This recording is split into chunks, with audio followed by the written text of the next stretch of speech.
तो हाल ही में इजराइल ने ईरान के साउथ पार्स पर हमला किया, इस न्यूज को हम डिटेल में समझ लेंगे।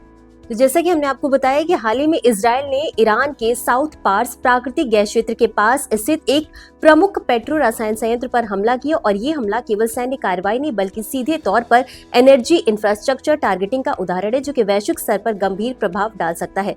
सबसे पहले कोर घटना को समझते तो इस हमले में ईरान की रिवोल्यूशनरी गार्ड यानी कि IRGC के एक शीर्ष कमांडर के मारे जाने का दावा किया गया और इसके बाद स्थिति तेजी से बिगड़ी और जवाबी कार्रवाई में ईरान ने इजराइल और खाड़ी देशों पर मिसाइलें दागी, जिससे क्षेत्रीय तनाव और बढ़ गया। अब इस हमले का रणनीतिक महत्व समझते हैं।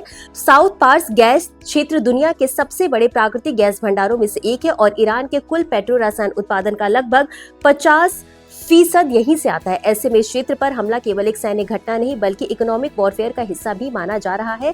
और दूसरी महत्वपूर्ण बात यह है कि इजराइल ने इस हमले को ईरान के सबसे बड़े पेट्रो रसायन प्रतिष्ठान पर किया गया सबसे बड़ा हमला बताया और इससे साफ है कि अब संघर्ष केवल सीमित सैन्य टकराव तक नहीं बल्कि क्रिटिकल इंफ्रास्ट्रक्चर को निशाना बनाने पर पहुंच चुका है। अब घटनाओं का क्रम देख लेते तो इजराइल और अमेरिका ने ईरान पर कई बड़े हमले किए और इन हमलों में 25 से अधिक लोगों की मौत हुई। जवाब में ईरान ने मिसाइल हमले कर क्षेत्रीय देशों को भी शामिल कर लिया। तेहरान में धमाकों की आवाजें और हवाई हमलों के कारण कई घंटे तक आपात स्थिति बनी रही और इसके साथ ही इजराइल ने तेहरान के शरीफ यूनिवर्सिटी ऑफ टेक्नोलॉजी के पास भी हमला किया, जिससे कि शैक्षणिक संस्थानों के आसपास सुरक्षा को लेकर भी चिंता बढ़ गई है। अब अंतर्राष्ट्रीय प्रभाव को समझ लेते तो इस पूरे घटनाक्रम के कारण खाड़ी क्षेत्र में तनाव बढ़ गया और कई देशों जैसे कि सऊदी अरब और संयुक्त अरब अमीरात ने अपनी हवाई सुरक्षा प्रणाली को सक्रिय कर दिया और सबसे बड़ा असर वैश्विक तेल बाजार पर पड़ा। रिपोर्ट के अनुसार अंतर्राष्ट्रीय बाजार में ब्रेंट कच्चे तेल की कीमत लगभग $109 प्रति बैरल तक पहुंच गई, जो युद्ध शुरू होने से पहले की तुलना में करीब 50% से अधिक है।